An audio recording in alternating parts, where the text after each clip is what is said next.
Sometimes flute head corks get too loose and they need to be replaced. If you can pull it out without too much effort, it is too loose. First of all, you have to get the old cork off. So take the crown off, and then there is a threaded washer that needs to come off. And that is usually glued in there unless it's come loose. So take a razor and cut around there. Be careful not to cut yourself when you do this. And after you've loosened up the glue, it should come out.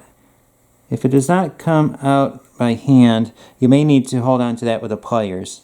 Take the threaded washer off. To get the cork off, take the razor and cut it, and then turn it around and cut it again. And then it should come apart.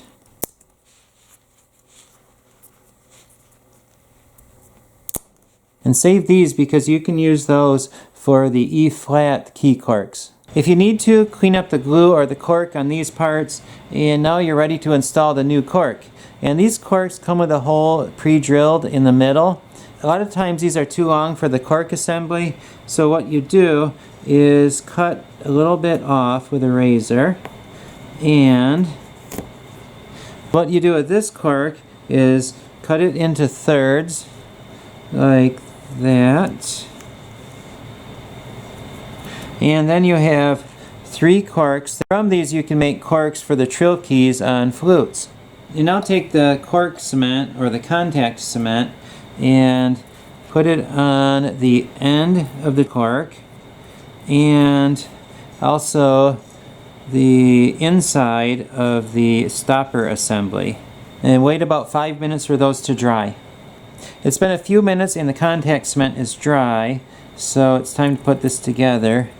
Push this through there and then push down on it to help the glue to stick.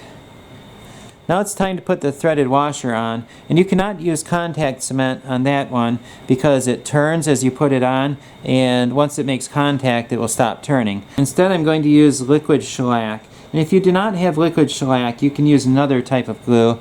You want to use the liquid glue though. Put a little bit around the top, and then you can put the threaded washer on. And finish tightening that up. And if you need to, you can also use a pliers to do this job. Flute head joints are tapered. They start out larger at this end. As you go to the other end, they get smaller. These corks usually have too big of a diameter to start with, and they need to be sanded down. So to check how much you need to sand it down, you take the cork and drop it in. When you push in the cork assembly, it gets tighter and tighter as it goes farther in, and I can tell this is going to be too tight if I keep pushing it all the way to where it's supposed to be. So what I'm going to do is sand it down a little bit. Now I'm going to go to my bench motor and put this in there, and I'm going to sand it with some sandpaper as it's spinning around.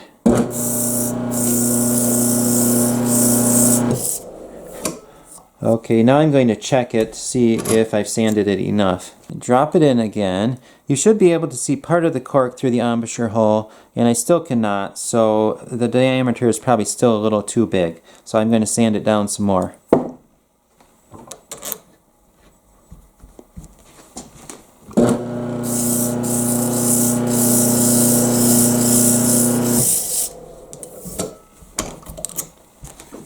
We'll try it again. Okay, that's probably good. That is about the right diameter, keeping in mind that you do want this to be in there tight, but not too tight. Take this and put it back in the bench motor, and take some paraffin wax and put it on the cork. When you're done, take your hand and do that, and it'll get a little hot, and that will help melt the paraffin wax into the cork.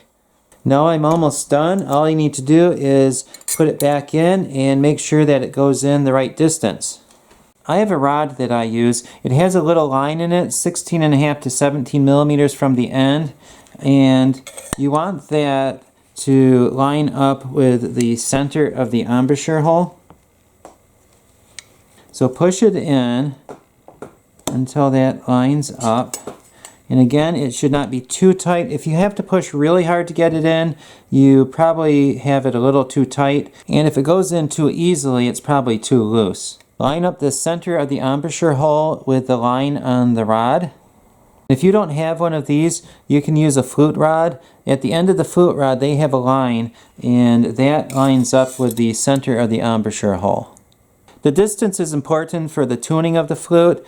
If it's too far in or too far out, it can change the tuning, and it especially makes a difference on the third octave. But the 16.5 to 17 millimeters is just a rough guide.